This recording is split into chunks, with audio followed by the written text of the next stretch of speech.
Tetapi apa yang software tu kira, mungkin kefahamannya agak berkurang lah. So untuk this semester, saya akan detailkan berkenaan dengan design ni. Okay, desainnya nanti saya akan detailkan supaya awak nanti bila guna software tu awak tahulah, especially on the analisis hidrolik So macam mana kita nak dapatkan dia punya head loss, macam mana kita nak dapatkan dia punya hydraulic gradient, macam mana kita nak dapatkan dia punya hydraulic grade line ataupun dia punya hydraulic head.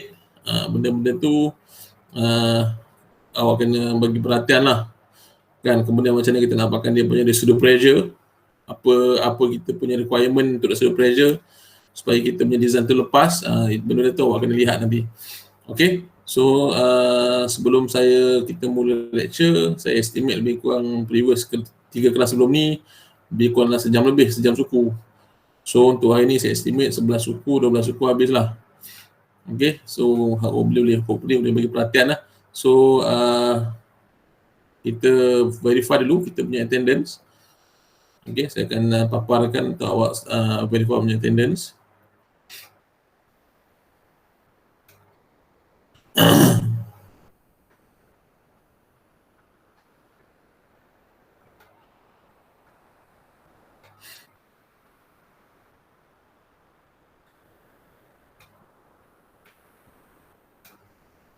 Boleh nampak Boleh nampak tak? Boleh. Boleh doktor. Boleh doktor. Boleh. Boleh punya attendance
Okey,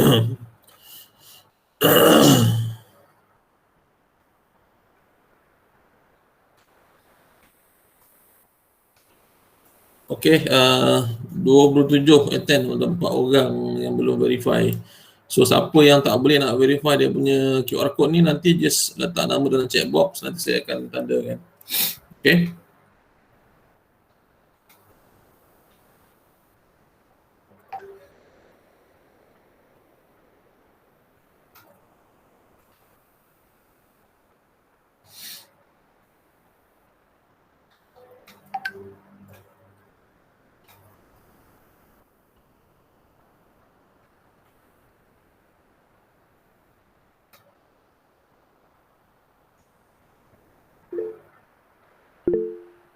Okey. So kita akan start lecture dengan saya akan on benda-benda yang penting je. Saya tak nak go deep detail sebab awak bukan pergi first year atau second year. Awak dah final year. Okay, basically untuk water rack ni sebenarnya sebahagiannya awak dah belajar dulu semasa fluid mechanic. Okay, sebab dia punya equation, basic equationnya adalah daripada fluid mechanic. Okay, Bernoulli equation, continuity equation. Okay, so harap awak boleh recall lah kan, apa itu Bernoulli equation, apa itu continuity equation. Kemudian kita ada losses kita ada major loss kita merujuk kepada friction, pipe friction. Kemudian kita ada minor losses. Okay, minor losses ni kita akan rujuk kepada pipe bend. Okay, ni kan pipe bend. Ini pipe bend. Okay, ataupun kita akan merujuk kepada contraction ataupun expansion, ataupun mana-mana perubahan pada pipe, struktur pipe tersebut, iaitu jatuh dalam minor losses. Okay, dia punya persamaan umum KV square over 2G. Okay, kalau friction losses kita ada persamaan dari C Westback, kita ada Huygens postule, kita ada Hazen-Williams, kita ada Coulomb-Brook. Itu 4 main equation lah. Tapi kebiasaannya kita akan gunakan sama ada C Westback ataupun Hazen-Williams. Okay, cumanya untuk amalan di industri, kebiasaannya untuk friction losses kita gunakan Hazen-Williams. Okay, kita pakai Hazen-Williams. Okay, kita tak pakai C Westback. C Westback dia punya perkali F tu lain, perkali friction tu nilai F bergantung kepada Reynolds number. Okay, kalau kategori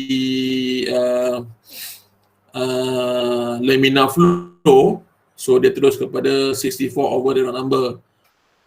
Okay, kalau kategori transitional ataupun turbulent flow, kita kena refer ke Moody diagram.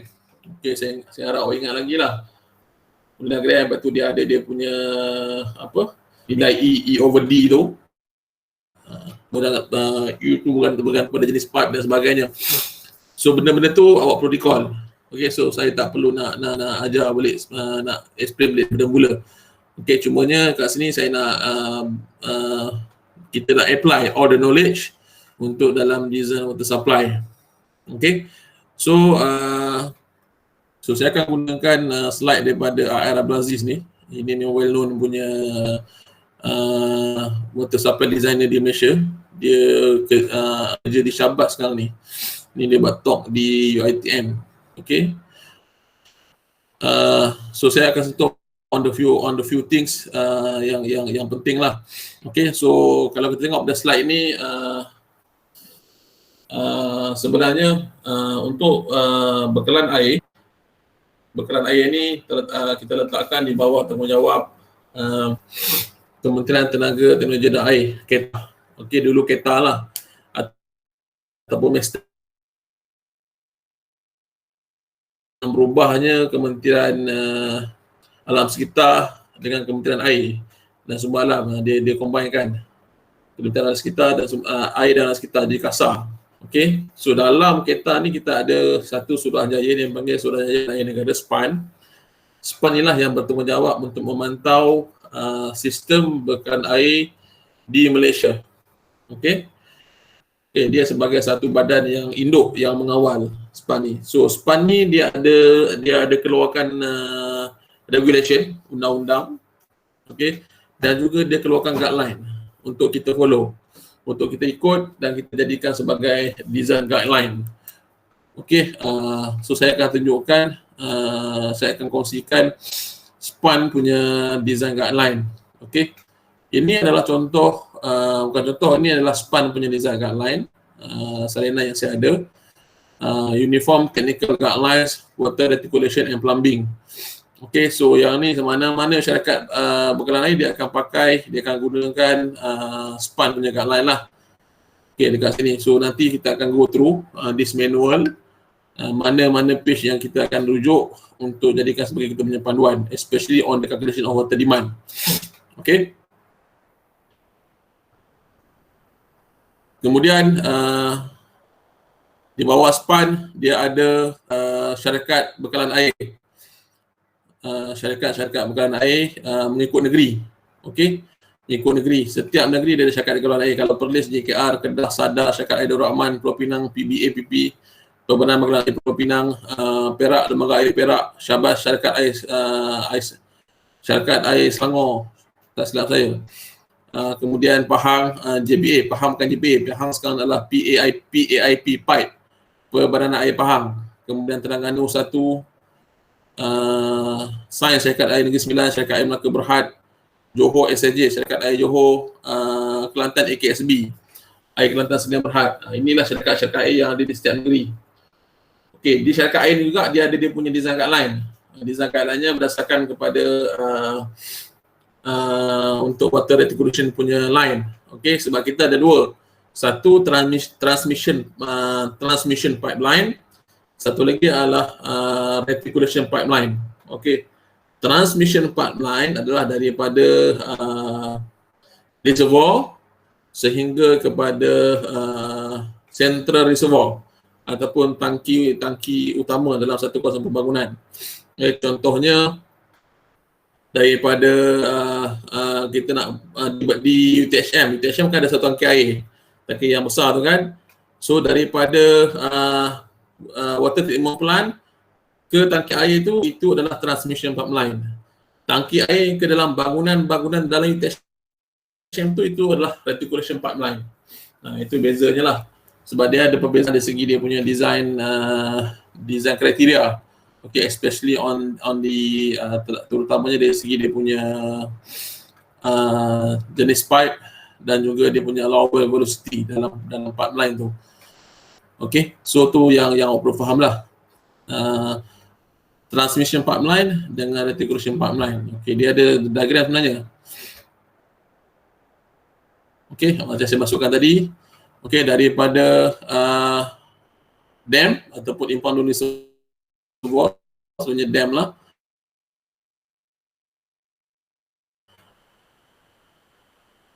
Okey, pelan kita proseskan masuk ke dalam balancing reservoir. Balancing reservoir ni ke service reservoir. Daripada balancing reservoir ke service reservoir ni, ini adalah transmission pipeline. Okey, service reservoir ke consumer, ini adalah water regulation pipeline. Okey, service reservoir ni bermaksud itulah kita punya suction tank, domestic tank dan sebagainya lah kat sini.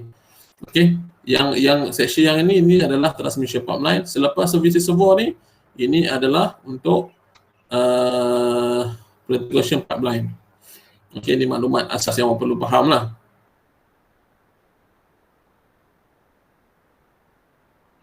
Dari segi hidrologi, tak perlu saya nak explain. Lanjut. Okey, contohnya yang ada di sistem yang ini bukan sistem yang kita Malaysia punya create. Ini sistem semula jadi. Okey, dalam setiap negeri kita ada yang dipanggil sebagai river basin. Okey, river basin ataupun lembangan sungai. Okey, Dalam selembangan sungai ni dia ada sungai-sungai utama dan juga sungai-sungai tributaries atau sungai-sungai kecil, cabang-cabang sungai kecil. Okey, sebagai contohnya, kalau di Selangor ni, sungai Selangor ni sungai utama. Sungai Rawat kecil ni, ini adalah tributaries. Okey. Dalam setiap lembangan sungai, kita akan kita ada propose untuk letakkan dam. Okey, sebab setiap lembangan sungai ni dia punya populasi penduduk ataupun projection untuk populasi penduduk. Okey, bergantung kepada rancangan tempatan daerah RTD. Okey. So mostly setiap lembangan sungai kita ada dam. Contohnya kalau rujuk kepada negeri Johor, di Batu Pahat kita ada dua empangan. Satu empangan Sembrong, satu lagi adalah empangan Bekuk yang berada di dalam lembangan Sungai Batu Pahat. Okey, kalau kita tengok merujuk di bahagian keluar dan ke atas, dia duduk dalam lembangan sungai, tak silap saya lembangan Sungai Endau. Okey, dia ada empangan Kahang, dia ada empangan, adalah satu empangan di sana. Kalau di Pontian, lembangan Sungai Pontian, dia ada empangan Sungai Pulai. Sungai Pulai 2 tak silap saya. Okey, dalam lembangan Sungai Pulai pun dia ada empangan. Dalam lembangan Sungai Johor, Kota Tinggi, dia ada empangan upper layang-layang dam, lower layang-layang dam. Okey, so apa tanggungjawab empangan ni? So empangan ni biasanya kita bina empangan ni untuk dua tujuan. Okey, 3 tujuan. Minta maaf. Sama ada untuk bekalan air, tebatan banjir ataupun untuk pengairan pertanian. Okey. So dulu pengairan pertanian kita combinekan dengan tebatan banjir sekali dengan bekalan air. Okey. So untuk tebatan banjir asing. Sebab design dia berbeza sedikit lah. Okey. Biasanya design untuk reka bentuk empangan untuk bekalan air ianya bergantung kepada water demand yang ada dalam satu kawasan lembangan. Okey. Untuk tempatan banjir ianya berkaitan dengan nilai Q, hujan yang turun dalam kawasan satu lembangan. Tujuannya untuk elakkan banjir. Itu kena faham. Okey. Contohnya kalau di dalam sebelah Sungai Batu Pahat dulu empangan Sembrong adalah untuk tempatan banjir. Okey. Tapi sekarang empangan Sembrong dan juga empangan Bekuk telah di-upgrade dan dijadikan sebagai bekalan air untuk di dalam lembangan Sungai Batu Pahat. Okey. So itu untuk lembangan awak lah. Dan kemudian di bahagian downstreamnya dia ada treatment plant. Okey. So air daripada yang kita keluar dalam empangan kita akan release. Okey, kita akan lepaskan. Kemudian melalui sungai, kemudian akan ada intake yang akan ada raw water intake masuk ke dalam treatment plant, diproses dan dihantar kepada consumer. Sekejap nak habis. Okey, itu adalah yang berlaku lah. Okey, so untuk makluman awak, syarat untuk kita ekstrak air daripada sungai itu mesti dalam kategori kelas 2B. Itu syarat yang telah ditetapkan oleh Jabatan Alam Sekitar, JAS, kelas 2B. So apa yang berlaku dalam beberapa tahun lepas di Selangor dan beberapa negeri lain di mana sekejap-sekejap dia punya plan tu kena shutdown. Sebabnya air tu dah jatuh kategori 3. So tak sesuai untuk diekstrak dan diproses untuk jadikan sebagai bekalan air kepada consumer. Okey, so bermaksud di sini untuk bekalan air ni bukan syarikat bekalan air saja yang tanggungjawab. Masyarakat yang duduk di sepanjang sungai ni pun perlu ada rasa tanggungjawab untuk tidak mencemarkan sungai. Sebab at the end nanti air tu kita akan minum. Itu yang kita perlu faham lah. Dan maklumatnya boleh kongsikan dengan masyarakat di tempat awak. Okey, maknanya kepentingan untuk kita menjaga sungai ni. Sebab mostly kita punya water intake kita ekstrak daripada sungai. Kecuali di Kelantan. Okey. Sebab di Kelantan untuk makluman awak, contohnya macam Sungai Kelantan, ataupun Sungai Nenggiri dan sebagainya, sungainya tu airnya mempunyai nilai ferrum dan juga mangan yang terlampau tinggi. So kita nak extract daripada sungai itu memang kualitinya memang sangat tidak sesuai lah. That's why untuk di Kelantan, AKSB dia punya second option adalah kita extract air daripada air bawah tanah. Okey, untuk dijadikan sebagai sumber air. Di Kelantan dan beberapa tempat lain lah, di Johor dah buat, beberapa tempat di Kedah pun dah buat beberapa tempat. Sebenarnya dia extract air daripada air bawah tanah, kemudian proses dijadikan sebagai bekalan air. Itu maklumat untuk awak. Okey, ini sebagai contoh pangan. This one is, tak salah saya, Kenyir Dam. This one Kenyir Dam. Okey, kemudian itu maklumat asas lah yang orang perlu tahu. Kan, kemudian kita akan tengok dari segi dia punya design guideline. Okey, design guideline ni, yang pertama adalah mengenai dengan water demand. Okey, water demand. Okey, untuk water demand ni, penggunaan water demand bergantung kepada jenis land use ataupun type of premises ataupun type of building. Okey, kalau yang table yang saya tunjuk dalam slide ni, table 1 ni daripada PUAS, Perbanan Urus Air Selangor atau sekarang Syabas. Okey, ini adalah table yang lama. Okey, tapi berdasarkan guideline yang terbaru, SPAN dia ada keluarkan guideline yang terbaru. Okey, so kalau awak sini awak search saja Ctrl F water demand. Okey, dia akan pergi pada table B1. Okey, table B1 ni lah kita punya main reference untuk pengiraan water demand ataupun keperluan air. Okey, kalau awak tengok dekat sini, boleh nampak table B1 ni? Nampak. Boleh nampak table B1 ni? Nampak Boleh. So hopefully boleh bagi feedback lah sesuai supaya saya tak cakap seorang-seorang. Okay. So tentu kita tengok kalau kita refer pada table B1 ni, okay, dia ada type of premises, buildings dan juga dia ada average daily water demand, liter per day. Okay, ni untuk liter per day unitnya liter per day. Sebagai contohnya kalau kita tengok untuk semi detached house, keperluannya adalah 2000 liter per day untuk per unit. Kalau dalam satu kawasan pembangunan itu, okey, ni dengar betul lah. Kalau dalam satu kawasan pembangunan itu contohnya ada 100 unit. Macam mana kita nak tukar water demand? 2000 ni kita kena kali dengan 100 unit. Dan awak akan dapat total water demand. Okey. Begitu juga kalau low cost terrace house. Katalah ada 1000 unit. Okey, untuk satu unit keperluannya 1100. So 1100 ni kita kena kali dengan 1000. Sebab 1100 ni memang untuk satu unit. Tapi kalau 1000 unit kali dengan 1000 dah awak akan dapat dia punya total water demand untuk liter per day. Okey, ini kalau unit. Dia ada stall, ini lebih mudah lah. Dan juga ada dalam bentuk hektar dia bagi. Kalau untuk building for heavy industry, medium industry, light industry. Yang ni bergantung kepada selalunya untuk kawasan industri. Okay, kalau heavy industry ni biasanya kawasan-kawasan perindustrian yang bebas sukai yang besar tu kan. Ini dikata heavy industry. Medium ni yang kecil-kecil, yang light industry mungkin yang kecil-kecil lah macam kilang-kilang welding ke apa ke, inilah kata light industry. So first kali, yang penting yang pertama kali kita kena identify apa benda jenis premises yang ada kat situ ataupun land use. Dan baru kita refer kepada kita punya table B1 ni dan kita tentukan dia nak jatuh dalam kategori mana. Okey.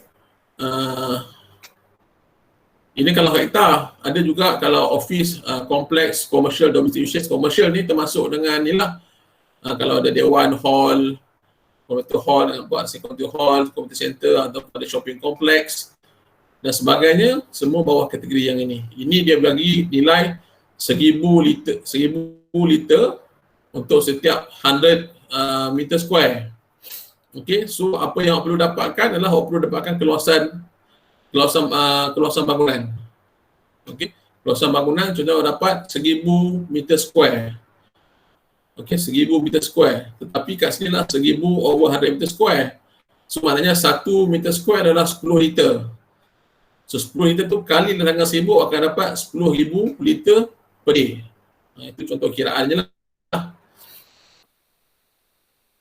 Okey, bagi hostel dan sebagainya, ianya adalah lebih kepada per student. Kindergarten 50 liter per day per student. Kalau residential school, hostel, Institute of Higher Learning macam UTHM 250 liter per student.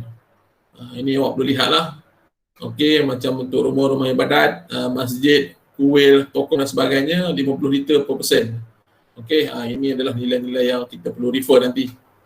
Okey, stadium dan sebagainya ada nilai-nilai dia. Okey, so ini akan jadi kita punya main punya reference untuk pengiraan water demand. Okey. Selepas kita tentukan water demand, then kita pergi kepada penentuan tengok kepada dia punya design kriteria. Okey, design kriteria, design guideline. So untuk design kriteria ni, ianya bergantung kepada syarikat penerangan air ikut negeri. Okey, contohnya yang ada dekat sini ini adalah untuk Selangor. Okey, untuk Selangor. Tetapi more or less dia lebih kurang sama saja dia punya design kriteria, dia tak beza banyak. Okey, sebagai contohnya untuk water distribution, maximum pressure zone adalah maksimum 40 meter. Okey, 40 meter untuk Selangor. Kalau untuk JKR 60 meter. Okey. Kalau untuk di Johor adalah 30 meter. Jadi maximum pressure zone. Okey, 30 meter. Okey. Kalau untuk transmission pipeline, dia punya residual pressure adalah 1 bar. Okey, melebihi 1 bar. Okey, nanti saya akan tunjukkan apa yang masukkan dengan residual pressure. Kalau untuk velocity dalam pipeline mestilah tidak lebih daripada 1 meter per second. Okey. Maximum thrust pressure adalah 15 bar. Berapa nilai meter dia. Okey. Kalau untuk water storage, minimum 1 hari maximum water demand. Service tank 2/3 daripada water demand. Okey. Dan awak perlu faham masa bila kita letak suction tank, masa bila dia perlu letak service tank sahaja. Okey. Contohnya, okey, ini kena faham Contohnya, kalau kita kira-kira tiba-tiba residual pressure-nya adalah kurang daripada 7.5 meter above HSL untuk dia punya reticulation pipeline. Okey. Kurang daripada 7.5 above HSL. So kita kena provide suction tank untuk kita balancekan dia supaya dia punya residual pressure tu lebih tinggi. Okey. So nanti kita akan tengok apa benda tu residual pressure. Itu maklumat yang perlu tahu lah. Cuma design kriteria ni untuk mana negeri sama je. Suction tank 1/3, service tank 2/3. Untuk pumping system pun 1 meter per second. Maximum head bergantung pada pump curve. Okey, untuk reticulation pipeline, untuk head loss. Head loss ni yang saya beritahu tadi yang kita gunakan head loss yang kita gunakan Hazen-Williams equation dan sebagainya tu, maksimumnya dah 2 meter bagi setiap 1 kilometer.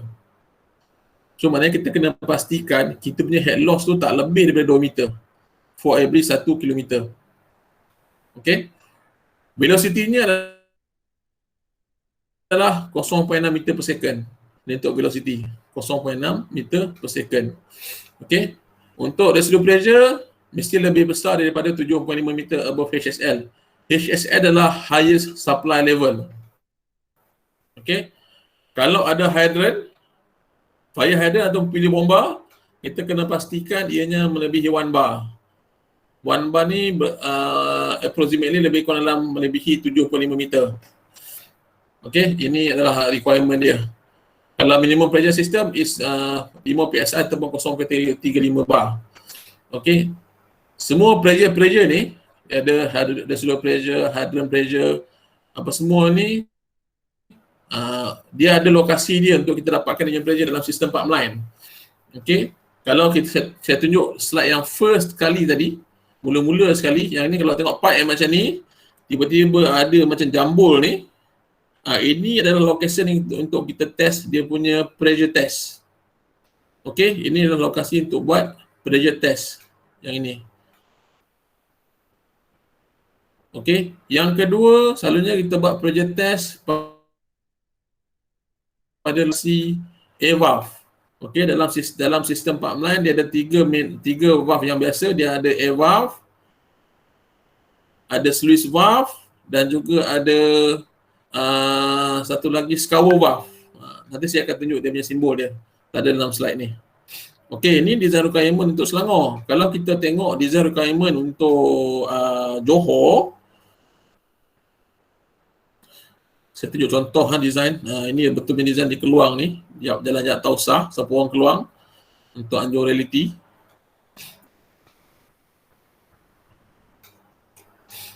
Okey.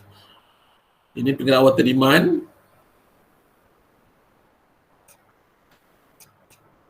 Ini adalah dia punya design kriteria untuk SAJ. Boleh nampak Nampak tak? Boleh nampak Boleh. Okey, kalau saya terlampau laju bagi tahu Tapi awak jangan risaulah. Just cuba fahamkan. Nanti maklumat ni semua nanti saya akan kongsikan dalam grup WhatsApp nanti, awak jangan risau. Okey. So untuk design kriteria bagi designing of part reticulation, analisis untuk average flow, kita akan ambil faktor 1. Okey. Macam mana kita nak dapatkan average flow ni? Average flow ni adalah berdasarkan kepada pengiraan water demand. Yang ini. Total water demand contohnya 0.13. So kita punya average flow adalah 1 kali 0.13. Kalau untuk by land user by premises, so kita kena kalilah yang ni. 1 kali yang ni kena convert pergi kepada liter per second. Mungkin untuk by premises. Okey. Kemudian kalau untuk peak flow adalah faktornya 2.5. 2.5 kali average flow. Okey, ini memang syarat-syarat yang ditetapkan lah. Sebenarnya ini syarat ni daripada SPAN punya guideline. So boleh refer SPAN. So mana-mana saya akan pakai syarat yang ini. Okey.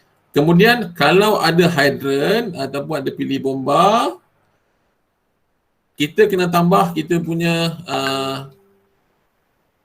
average flow tu kena tambah dengan 22.7 liter per second. 22.7 ni adalah requirement untuk pilih bomba. Okey. Ini requirement untuk pilih bomba. Ini daripada guideline SPAN juga. Okey. Kemudian biasanya kita kalau di Johor saja dia letakkan Hazen Williams equation untuk untuk pipeline. Integration pipeline. So dia letakkan syarat sama ada MSCL, okey, my steel cement linen atau buat DI, ductile iron. So dia punya roughness C-nya dah 100 ataupun dia akan letak UPVC ataupun multi layer UPVC pipe. Multi layernya bermaksud macam HDPE macam tu. So nilainya 120. Okey, dua nilai ni saja kita akan pakai. Kalau MSCL 100, kalau HDPE 120.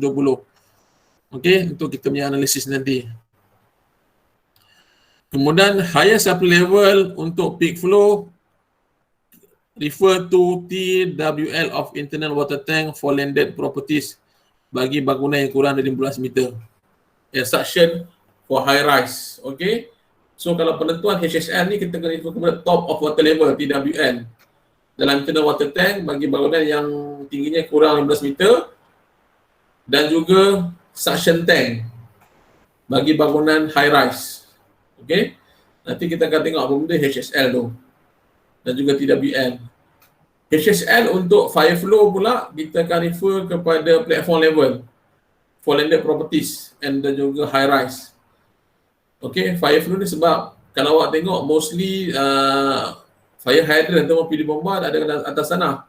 Sebab tu dia cakap kita perlu refer kepada platform level ataupun ODL, ordinary datum level ataupun ground level. Okey, itu membawa maksud yang sama. Platform level, ODL ataupun ground level. Kemudian minimum residual pressure yang merujuk kepada HSL bagi setiap node mestilah 7.5 meter.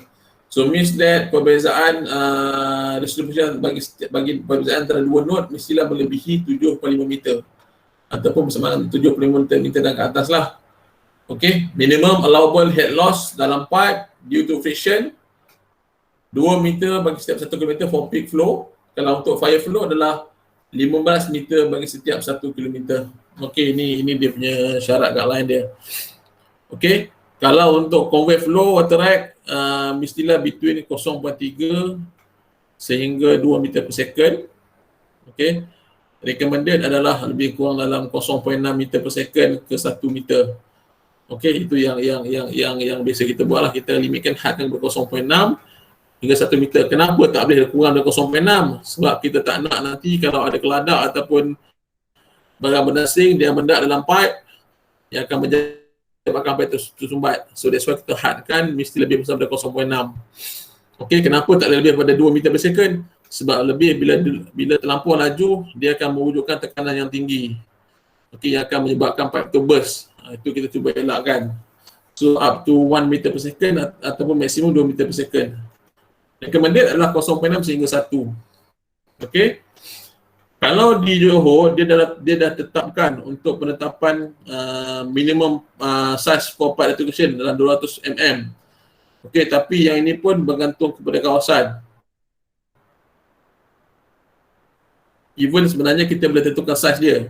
Okey, sebenarnya ini untuk yang pipe yang daripada tank masuk ke dalam bak meter, memang kita akan siapkan 200 meter, tapi dari bak meter masuk ke dalam perkhidmatan bangunan itu perlu kita kira. Okey, perlu kita kira.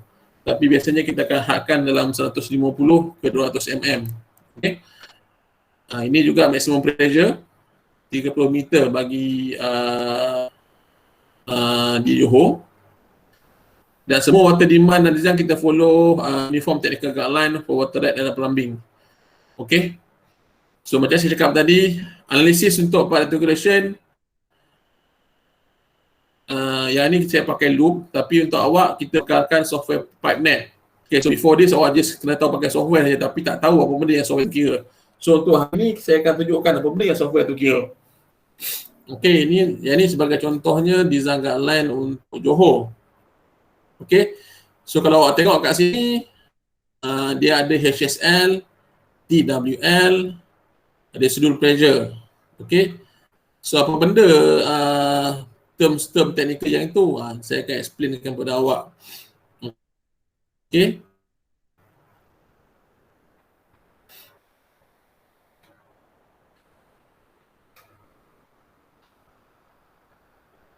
jadi mungkin tak clear lah. Satu lagi. Okay, boleh nampak gambar rajah yang ini? Boleh. Nampak ya? Okey. Yang ini adalah contoh service reservoir, okey, ataupun service tank. Macam tangki air yang besar kalau di THM tu kan. Biasanya dia akan ada satu kolom, kemudian dia akan ada platform, kemudian dia akan ada storage. Okey. Kalau di atas permukaan tanah ni, kita panggil dia sama ada platform level, ordinary datum level, OGL ataupun ground level. Sebagai contoh kat sini saya letak 44 meter. 44 meter ini adalah berdasarkan kepada surveyor punya nilai.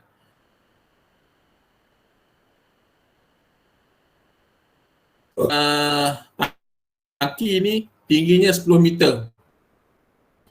Kita naikkan 10 meter.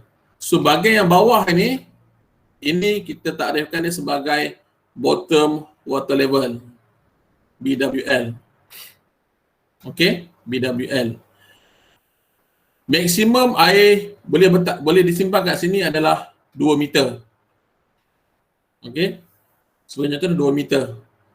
So pada aras maksimum ini yang kita considerkan sebagai top water level, TWL. Okey. top water level. Okey.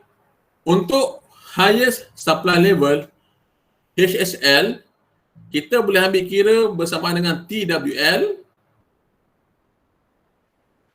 dan juga TWL ni kita tambah another 0.6 meter. Itu adalah kita consider sebagai highest supply level. Okay. Basically, kita akan assume TWL ni sebagai dia punya HSL, highest supply level. Bermaksud TWL bersamaan dengan HSL, highest supply level. Okay. So kalau awak refer ada setengah-setengah guideline yang saya jumpa kalau di luar, dia akan tambah another 0.6, maknanya 2.6. Itu akan dijadikan sebagai dia punya highest supply level. Okay, tetapi di Malaysia kita akan ambil kira TWL sebagai HSL. TWL top water level bersamaan dengan HSL. Okay. So faham maksud TWL, BWL dan juga ODN.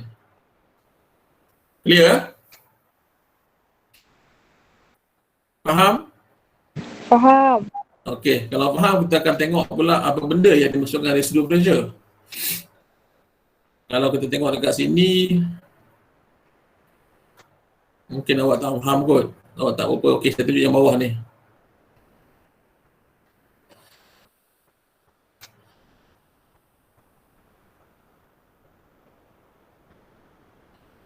Okey. Sebagai contohnya, dalam satu kawasan pembangunan, kita ada incoming pipe dari sini, incoming pipe, kemudian kita ada tapping point. Okey, tapping point kat sini, kemudian kita ada satu service tank.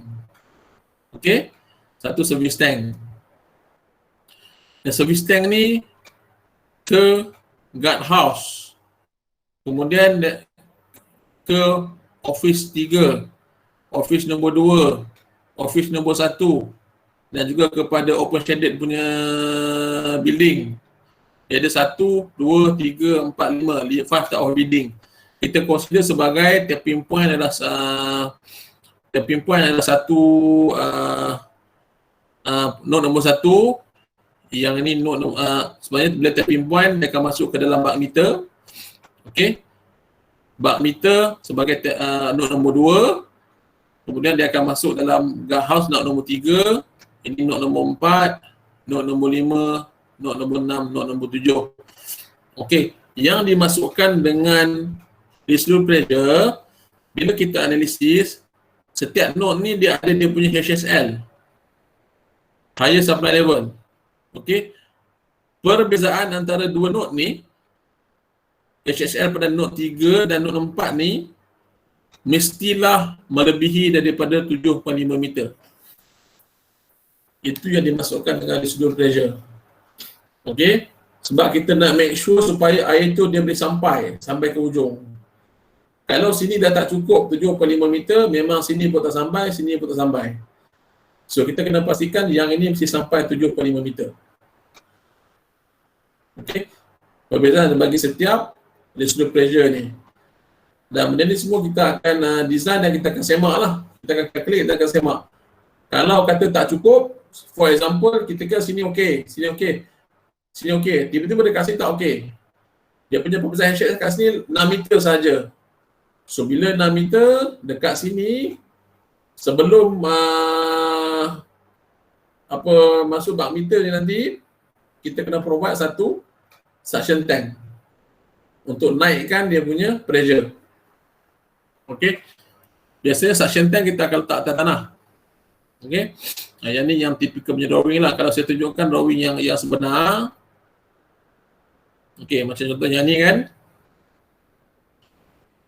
Ini dalam projek di Yat Tausah Keluang. Okey. Dia ada dia punya existing punya pipeline sini. Existing punya pipeline. Yang ni dia daripada service reservoir.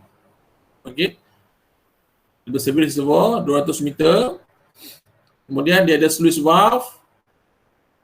Sluice valve dia masuk dalam bak meter. Dia masuk dalam bulk meter. Okey, kemudian bulk meter ni dia akan distribute. Ni ada junction nombor 3. Junction masuk dalam guard house. Guard house ni kita assign nombor 9. Okey, lepas tu terus sini ada junction lagi. Node nombor 4. Masuk dalam toilet, node nombor 5. Okey, kemudian masuk dalam toilet ni node nombor 6. Kemudian masuk dalam toilet ni nombor 7 dan nombor 8. Okey, dan ke fire hydrant dekat sini, inilah node nombor 10. Okey. So perbezaan antara node pada node 4 dengan 5 ni, 5 dengan 6 ni, 6 dan 7 ni, 7 dan 8 ni, dan juga 3 ke 4 ni, 3 ke 9 ni, 2 ke 10 dan 2 ke 3 ni mestilah melebihi daripada 7.5 meter. Okey, 7.5 meter.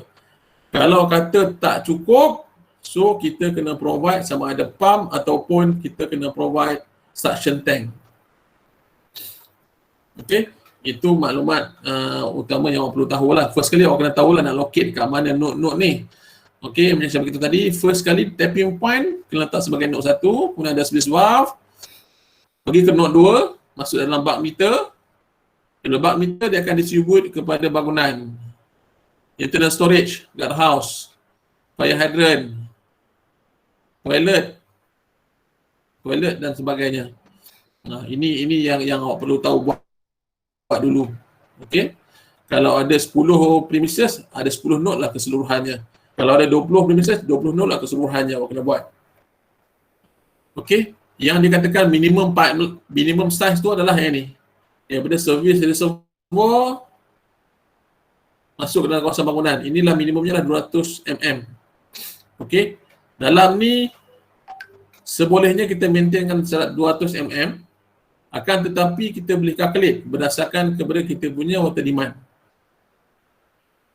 Okey. Macam mana kita nak kira yang ini? Okey, kita boleh buat analisis ni berdasarkan kita guna software ataupun kita boleh kira secara manual. Contohnya, kalau refer pada yang ini, kita punya water demand bagi setiap premises. Okey. Kemudian awak convert kepada liter per second. Okey. Kemudian convert kepada peak flow rate kali dengan 2.5.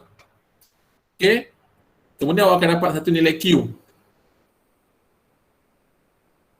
Satu nilai Q. Okey. Kemudian kita gunakan yang ini. Ini adalah continuity equation. Q awak ada, V awak ada. V ni adalah berdasarkan kepada design kriteria. Okey. Macam saya kata tadi, optimum kita boleh assume dia sebagai 0.9 ataupun 1 meter per second. Okey, awak boleh test untuk 1 meter per second dan juga awak boleh try untuk 0.6 meter per second. Dan awak akan dapat satu nilai A. Okey, satu nilai A. A ni adalah pi d square over 4 dan awak akan dapat dia punya nilai diameter. Okey, so kat sini kita dapat lebih kurang 150 mm diameter.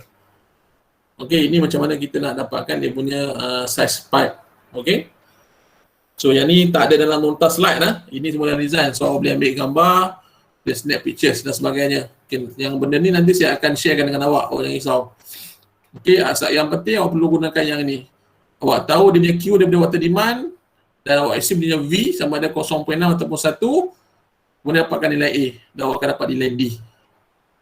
Okey, yang ni untuk tentukan size pipe. Tentukan size pipe. Okey, macam mana pula nak tentukan yang lain-lain? Dari segi dia punya HGL, HHL, velocity dan sebagainya. Yang tu ada penilaian dia. Okey, sebagai contoh, kita akan tengok full design yang ini. This one. Okay, kita akan tengok design yang ini. Okey, yang ni awak bagi tumpuan sikit lah. Boleh bagi tumpuan sikit. Boleh saya break sekejap dalam 5 minit? Boleh tak? Okey. Boleh. Tekak dah kering dah. Boleh ya? Saya break sekejap 5 minit untuk minum air sekejap. Boleh? Kalau awak nak minum air pun boleh lah. Sekejap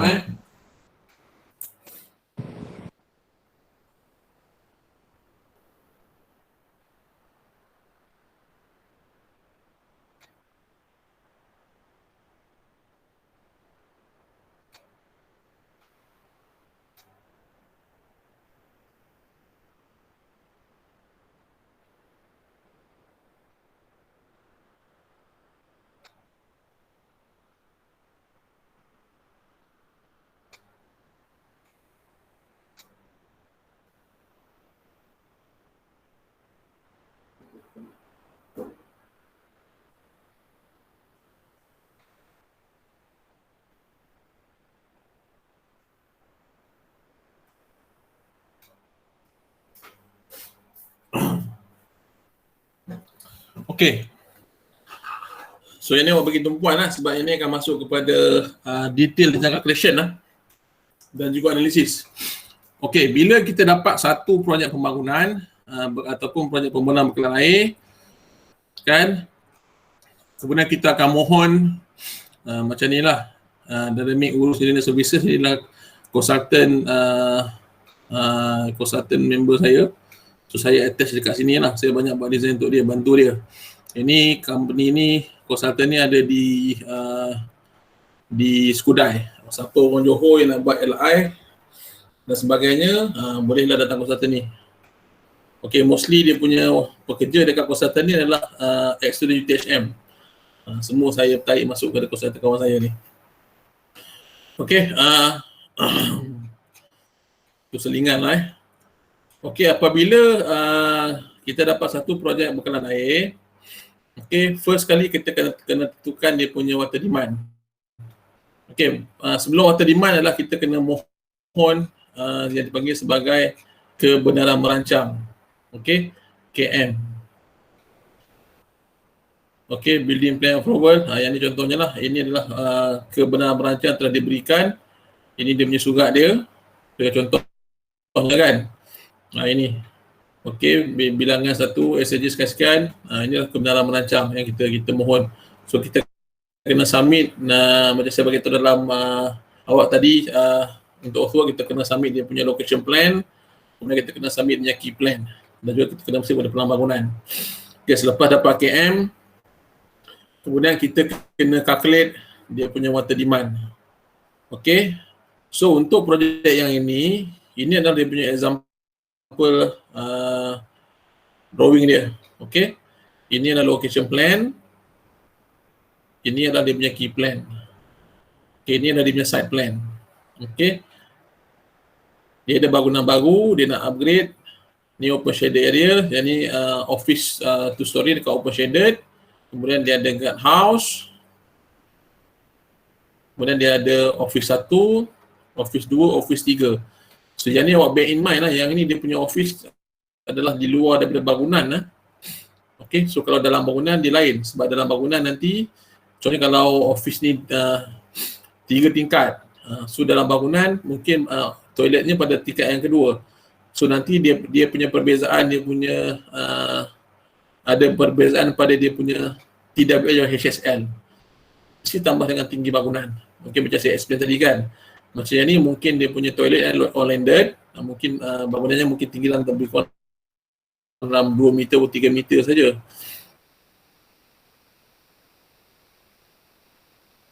Okey, biasanya tinggi bangunan lebih kurang dalam 15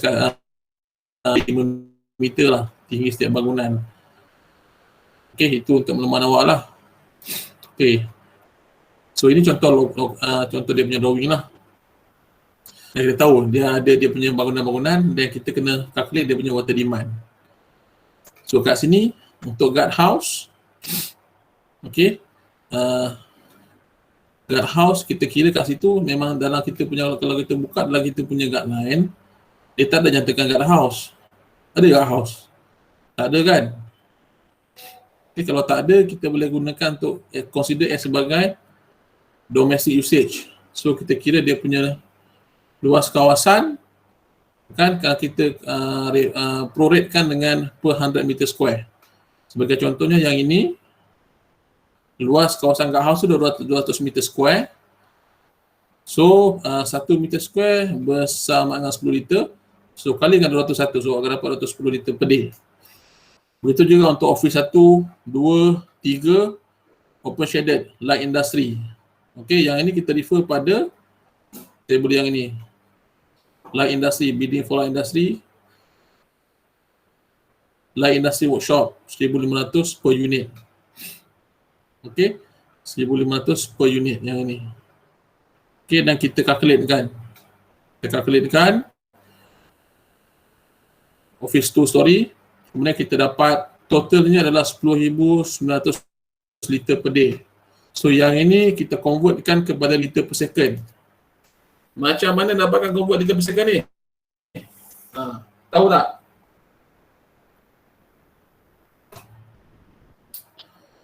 Awak tahu tak macam nak tambahkan, nak convertkan 10,960 per day kepada liter per second? Tahu tak tahu? Tahu. Ha? Tahu. Tahu macam mana? Tahu. Darab dengan 1/24 hours darab dengan 1/60 minit darab dengan Dia 1/60 second. pandai. Memang pandai, memang terah. Siapa tu? Siapa yang jawab tadi? Saya. Bagi tahu lah nama. Oh, Syuhada. Okey, nanti Syuhada saya bagi extra markah, 2 markah nanti untuk penilaian nanti ya. Nanti tutup 2 markah kat saya tahu. Okey. Okey, itulah macam Syuhada beritahu tadi lah kan. Mari kita bahagi dengan 24 jam kali dengan 60 minit kali dengan 60 saat, awak akan dapat yang ni lah 0.13. Okey, selepas kita dapatkan water demand,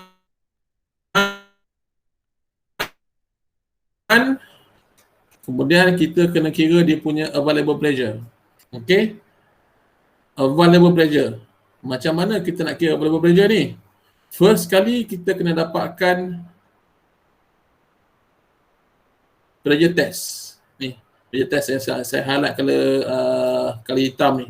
Pressure test ni kita kena mohon kepada syarikat bergelan air untuk dia buat pressure test. Kat mana dia buat pressure test? Selalunya dia akan buat dekat yang ni lah yang saya tunjuk tadi.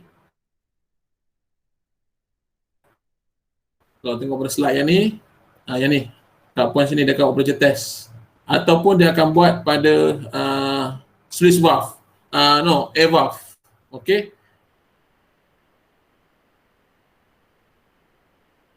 Air valve sekejap kita tunjuk supaya awak tahulah simbol air valve tu macam mana, scour valve tu macam mana, ataupun sluice valve tu macam mana. Sekejap saya kongsikan dalam grup WhatsApp kita IDP session 10.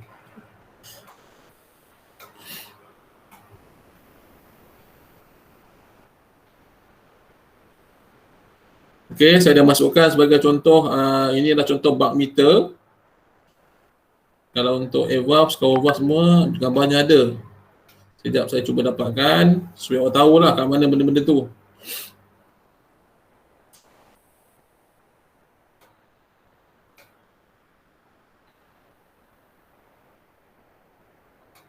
Sekejap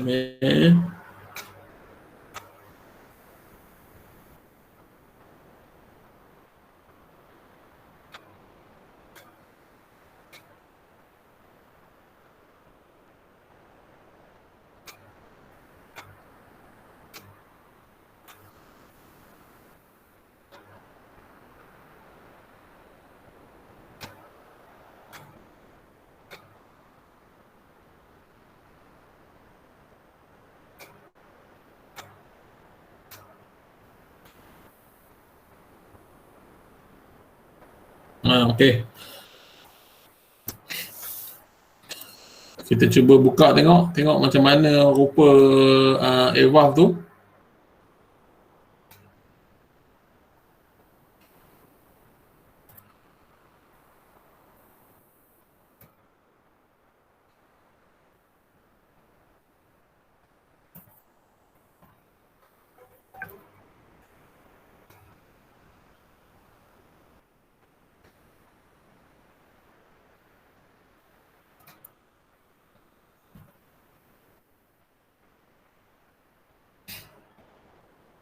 So kita buka tengok. Kita tunjuk. Kita bagi betul-betul faham apa benda tu air valve. Okey. Boleh nampak tak? Nampak tak? Nampak. Okey. Yang ini air valve. Yang ini scour valve. Yang ni sluice valve. Kalau scour valve, dia macam ni, dia ada palang satu T atas ni. Okey, yang ni air valve, yang ni sluice valve. Okey, yang ni fire hydrant lah. Kalau scour valve, dia macam ni, kemudian ada palang satu atas ni. Yang ni adalah untuk untuk scour valve. Okey. So biasanya kat sini lah, kat sini juga kita boleh buat test untuk dia punya pressure test.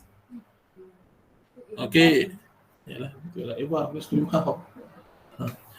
Okey. Kat sini kita boleh buat pressure test, satu lagi kita boleh buat kat sini. Ni. Kat sini pun boleh. Ataupun satu lagi kita boleh buat pada hydrant. Okey. Pada hydrant yang ini. Kita boleh test kat sini dia punya pressure test. Okey. Kemudian yang ini kalau satu lagi contoh tadi saya tunjuk adalah ini baru ibarat juga ni. Yang ini adalah bug meter. Mana datang tadi? Sempat bergembang ni bug meter. Ini dah masuk dalam pilih bomba ni, dalam balai bomba ni bug meter ni. Okey, so boleh kenal-kenal lah benda ni semua. Nanti kalau orang tanya apa benda ni, jangan cakap benda ni adalah pipe wayar. Betul dia pipe wayar tapi dia adalah bug meter. Okey. Contohnya bila kita minta pressure test, SJ bagi dia punya residual pressure dalam 35 meter. Ada. Saya tunjuk sebab tu. Okey. Dalam 35 meter. Okey. Kemudian macam mana kita nak dapatkan dia punya available pressure? Contohnya pada lokasi pressure test ni, for example,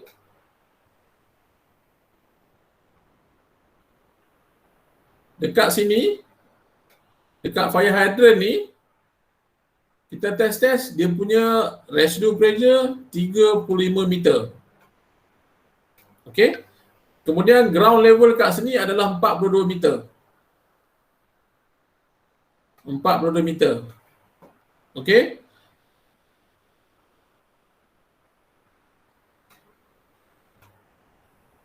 Okey, kemudian pipe-nya ditanam, pipe layup. Okey, pipe layup. Pipe layup minimum adalah 1 meter. Okey. Minimum untuk kita laykan pipe dan kita tanamkan dia minimum 1 meter. Ini yang awak perlu tahulah. Kan saya rasa dalam design kat lain pun dia tak nyatakan. Tak silap saya lah, tak ada nyatakan. Tapi yang ni adalah daripada span punya. Okey. Maksimum dalam 1.2 meter. Biasanya kita akan ambil 1 ke 1.2 meter. Okey.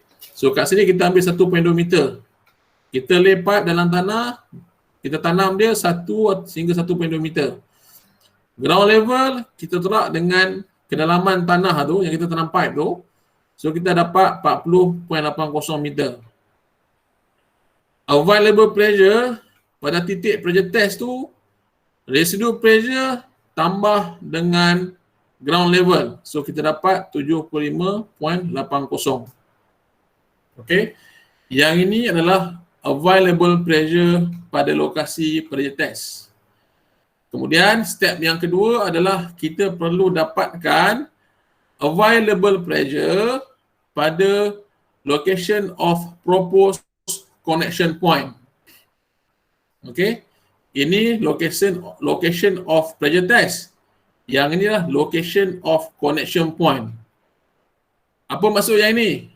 Okay, sebagai contohnya, kita punya proposed connection point dekat sini. Okey. Proposed connection point dekat sini. Akan tetapi kita punya lokasi pressure test dekat sini.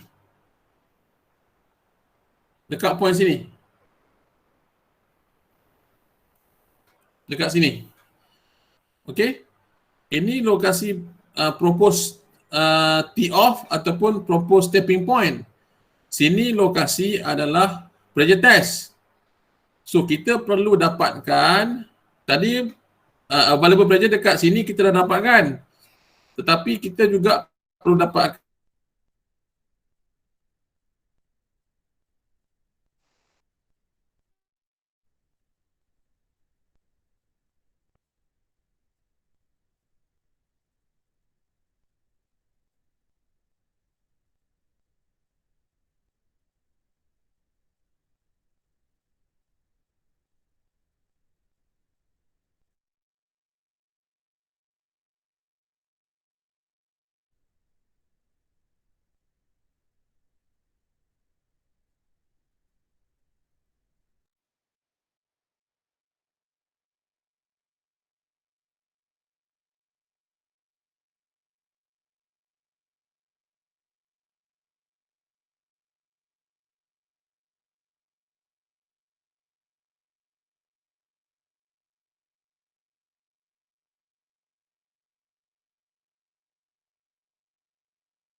Okay, sorry. Bukan saya sengaja keluar, tapi mungkin internet connection tiba-tiba dia bounce keluar. So, saya ulang sekali lagi ya. Tadi dekat sini awak faham kan? Macam mana dapat available pressure dekat saya share dulu.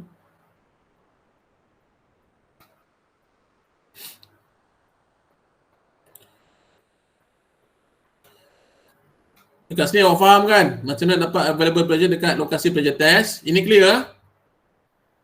Clear. Clear? Okay, sekarang ni kita nak tengok pada yang ni. Sekali lagi saya ulang. Available pressure dekat proposed connection point. For example, contohnya dekat sini kita punya tapping point. Dekat sini kita punya lokasi kita buat pressure test. Distance jarak antara sini dengan sini adalah 1 meter. So bila jarak 1 meter, kita dah ada kehilangan air disebabkan kehilangan tekanan disebabkan oleh friction. Okey. Dari sini ke sini dah berlaku kehilangan tekanan disebabkan friction. Dalam kita punya design guideline, kita dah nyatakan maksimum kehilangan pressure adalah 2 meter bagi setiap 1 kilometer.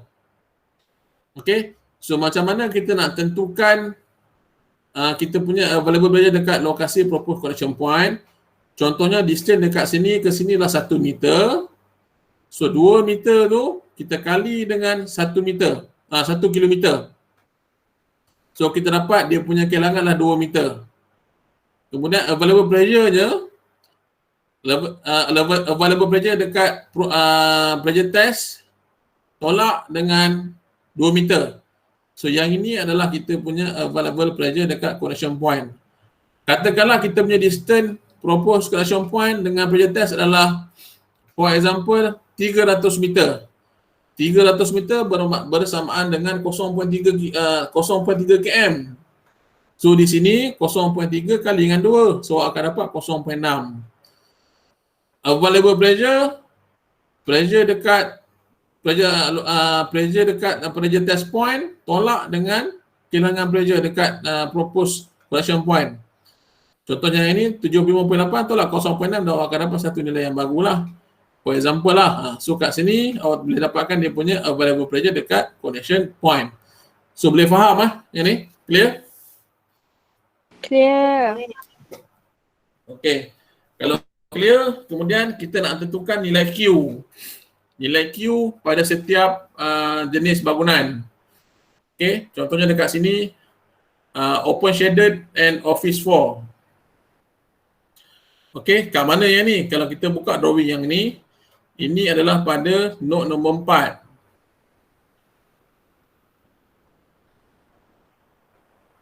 Toilet dekat sini. Note nombor 5, sorry. Dekat sini. Okay. Toilet ini adalah untuk kegunaan bangunan ni. Okey. Kita estimate toilet ini untuk kegunaan bangunan yang ini. Tadi kita dah kira dia punya water demand kan? So dekat sini kita boleh kira dia punya Q untuk average flow adalah 0.1 kali 0.0715. Mana datang 0.0715 ni? Saya highlightkan kali hitam bold ni. Mana datang yang ni? Yang ini daripada, kalau kita buka kepada table water demand tadi. Okey. Kita tengok kepada open shaded 1,500. Okey. Tambah dengan office untuk 2 story. Sebab kat sini dia nyatakan office 2 story, new extension, open shaded. Okey. So kalau awak tambah 1,500 tambah dengan 4680, awak akan dapat 6180 liter per day. Okey, kemudian convert kepada liter per second bahagi 24 kali 60 kali 60. So awak akan dapat 0.0715. Okey. So that's how kita dapatkan yang ini adalah 0.07.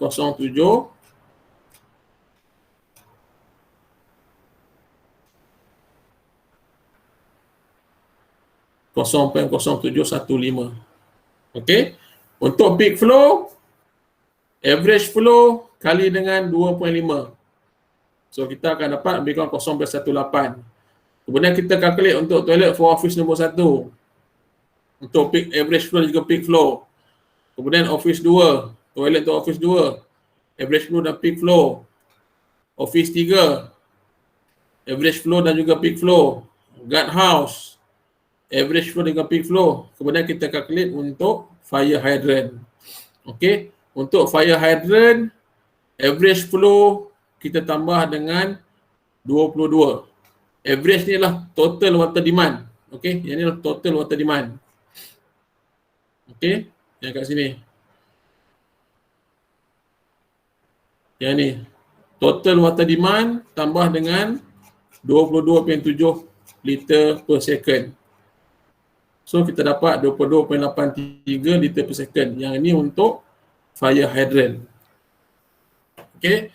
Bila awak dah kira semua siap, kemudian awak kena buat satu draw off table. Okey. Yang ni adalah contoh draw off table. Draw off table ni maknanya kita nak summarize kan everything. Okey. So awak letakkan note. Okey, note 5, 6, 7, 8 dan 9. Kemudian awak letak dia punya water demand. Demand unit, total demand, average flow, peak flow, fire flow, platform level. Okey. Platform level ni kita merujuk kepada ground level ataupun ODL. HSL ni adalah kita merujuk kepada ketinggian internal storage. Okey, for example, kalau kita tengok yang ini,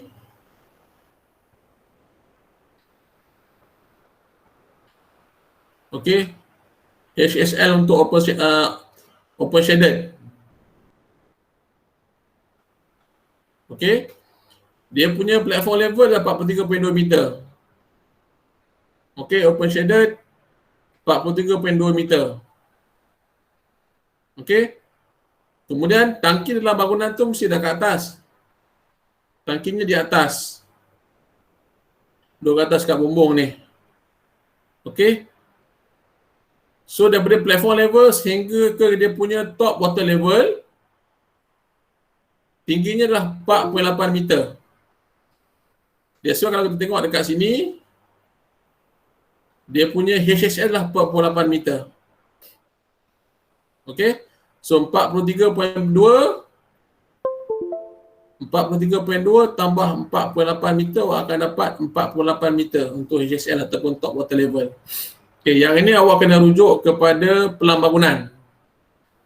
Pelang bangunan, awak boleh tahulah berapa ketinggian bangunan, apa semua kan. So kat mana water tank dia, so awak boleh estimate dia punya ketinggian top water level ataupun HSL di sini.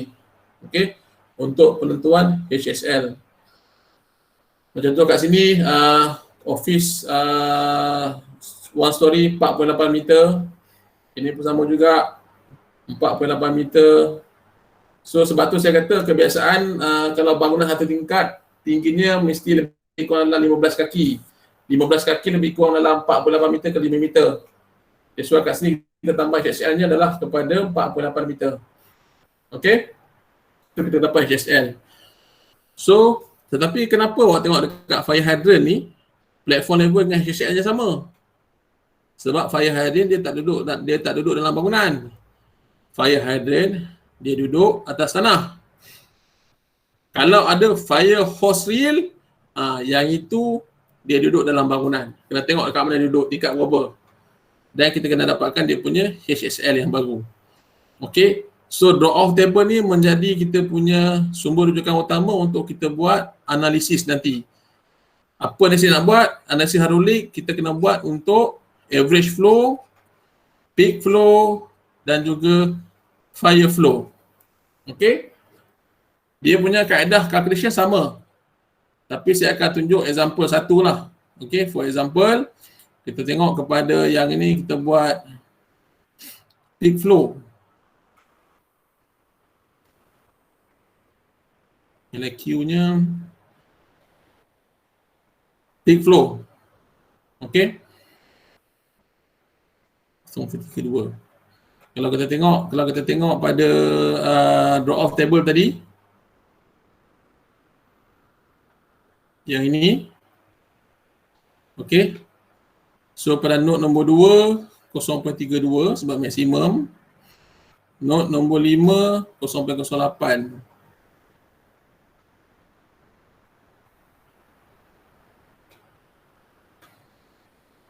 Node nombor 8 0.06. Node nombor 8 adalah toilet office 3.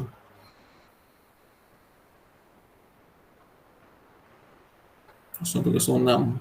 Okey, sebab dia accumulate lah. Dia accumulate sebenarnya. 0.32, 2 ke 3, ni kekal, ni kekal, ni kekal.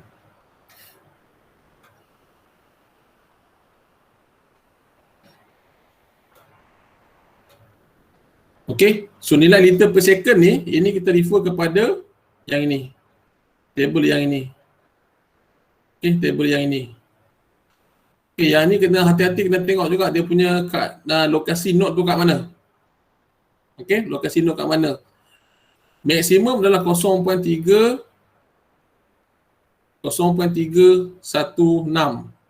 ataupun 315 sinilah. So dia ambil 316 lebih besar. Kemudian dia sampai kepada node nombor 5, dia keluar 0.18. Node nombor 5 adalah open shaded 0.18. Okey. Kat mana node nombor 5 ni, kalau awak tengok drawing ni, dia sampai dekat sini. Ini air keluar 0.18.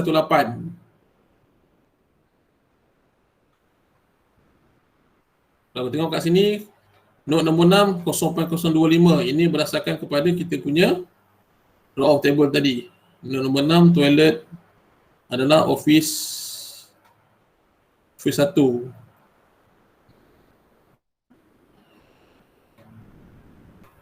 Office 1. Tengok drop off table dia.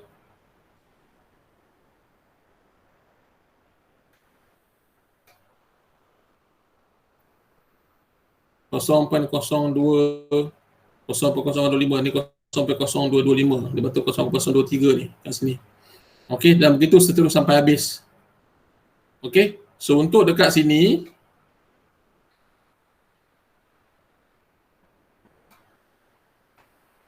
node 1 penuh, node 2 pun penuh dekat bab meter, node 3. Kita tengok dekat node 3. Node 3 dekat mana? Node 3. Okey, inilah node 3. 2 ke 3. Inilah node 3. So dia punya nilai Q-nya adalah 0.026. Asal 0.32, dia ada lebih kurang 0.06. Okey, mana hilang 0.06 tu lagi?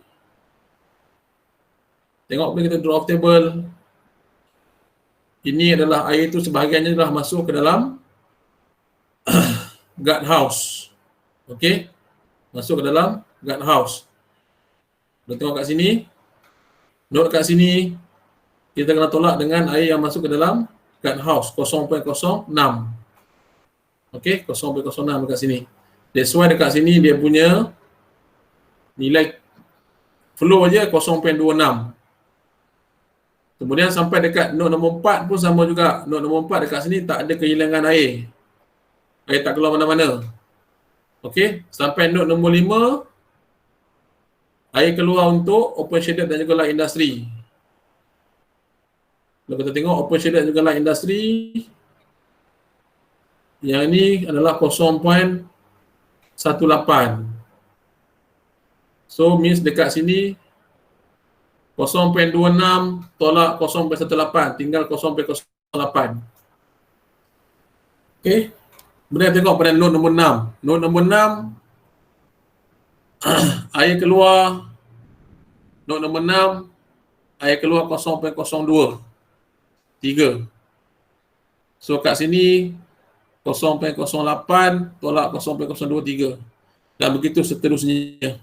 Okey. So yang ini awak perlu tengok pada draw off table. Kemudian yang ini draw off table. Kemudian awak perlu tengok kepada dia punya lokasi node awak macam ni. Okey. Lokasi node awak. So dekat sini sebahagiannya dah hilang sebabnya sebahagian dah masuk, dia pecah dua. Sebahagian 0.06 masuk dalam guard house, selebihnya dia akan ke sini. Okey, that's why dekat sini dia berlaku pengurangan 0.26. Okey. Kemudian awak dapatkan dia punya velocity. Okey. Dapatkan velocity berdasarkan kepada proposed diameter pipe. Okey.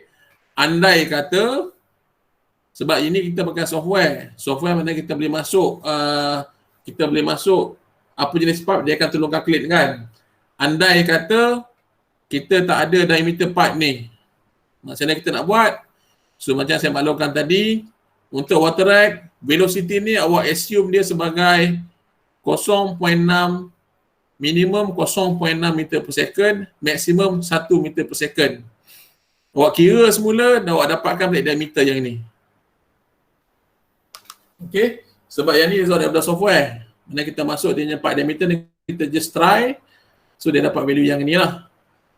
Dan luckily dia punya residual pressure ni memang lepas. Okey, akan tetapi kalau kiraan normal, kita tak ada velocity. Okey, apa yang awak boleh buat adalah kita ada nilai Q sini. Kemudian kita assume kita punya velocity ni adalah antara 0.6 hingga 1 meter. Itu dia punya range. Okey, so kita kena test satu-satu. Even sebenarnya awak boleh test pun sebenarnya antara 0.6 hingga 1 meter. Okey, so kita test, kita tengok dekat sini. Berapa dia punya diameter pipe dia menggunakan continuity equation. Okey? Sampai situ faham?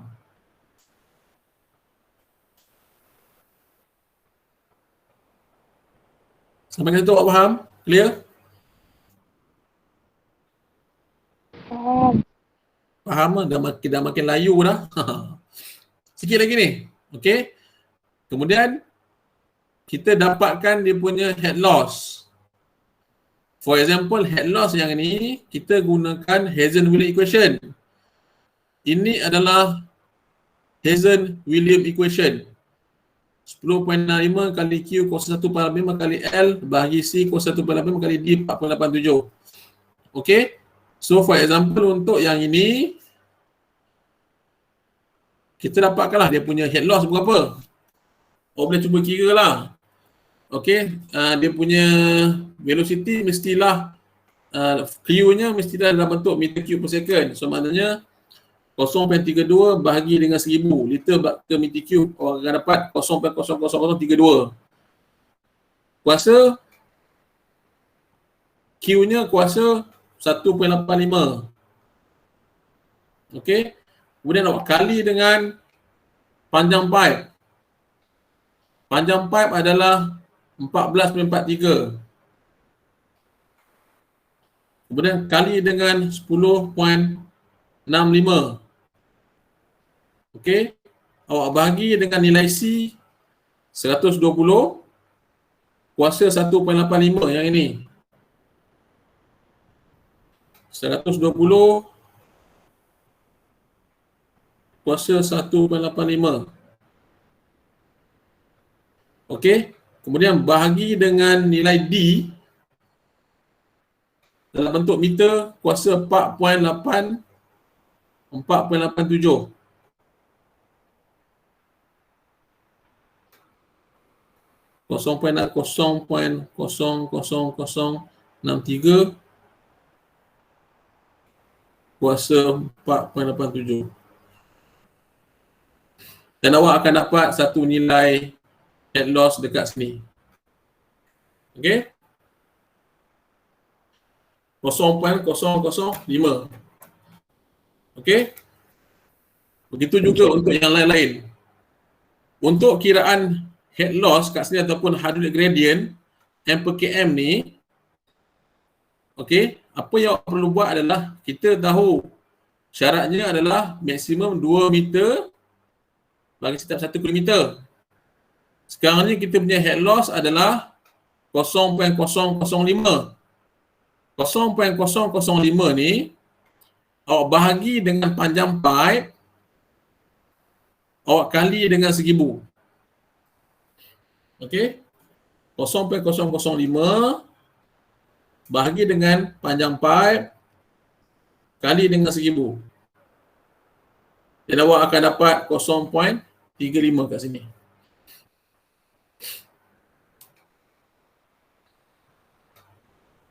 Okey? Dan begitu je untuk seterusnya sampai habis. Okey, kemudian untuk flow ni, ini adalah drop off table. Note awak dah tahu, awak tentukan. Ground level daripada survey data. HSL pun daripada kita punya drop off table. HGL. HGL adalah available pressure dekat proposed tapping point dekat node 1 tolak dengan head loss. Okey, tolak dengan 0.005. Awak akan dapat yang ini. Kemudian tolak lagi dengan head loss. Contoh yang ini 73.80. Awak tolak dengan 0.0198. Awak akan dapat 73.79. Yang ini. Kemudian 73.79 tolak dengan 0.0009. Awak akan dapat 73.78. Tolak dengan 0.0031. Awak akan dapat 73.77 lebih kurang. Kemudian awak tolak dengan 0.0007 sampai habis. Okey? Dan awak akan dapat HGL.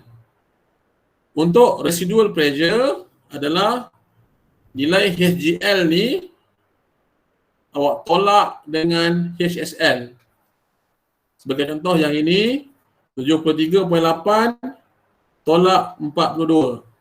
So awak akan dapat 43.8. Contoh yang ini 73.77 awak tolak dengan 51.8. Awak akan dapat 21.97 dan sebagainya. Kita punya checking adalah kita kena make sure kita punya residual pressure ni mestilah lebih besar daripada 7.5 meter. Itu yang pertama. Yang kedua, kita punya velocity ni mestilah lebih besar. Okey, nampak kat sini 0.1 LO. LO ni maksudnya low. Dia punya velocity sangat rendah. Means kita punya kena ubah dia punya diameter pipe ni. Diameter ni kita perlu ubah. Okey, mungkin try 100 ke. Kan, untuk dapatkan velocity yang lebih tinggi. Okey? Sampai situ faham? Faham. Clear? Clear. Clear. So, kalau faham, sampai setakat itu saja untuk sesi hari ini. Maknanya daripada kita design daripada kira water demand, kemudian kita kira Q based on premises, kemudian kita buatkan drop off table dan kita buat hydraulic analysis. Okey. Hydraulic analysis ni ingat saya Irman awak kita kena buat untuk average flow, peak flow dan juga fire flow. Okey, fire flow ni kena ambil kira dia punya fire hydrant. Proses yang sama. Okey, yang paling penting kita kena semak dia punya residual pressure mesti lebih besar daripada 7.5 meter dan juga dia punya velocity mesti lebih besar daripada 0.6 meter. Okey. So kalau faham, ada sebarang soalan nak ditanya? Any question? Hari ni almost 2 jam. Betul-betul detail lah ini.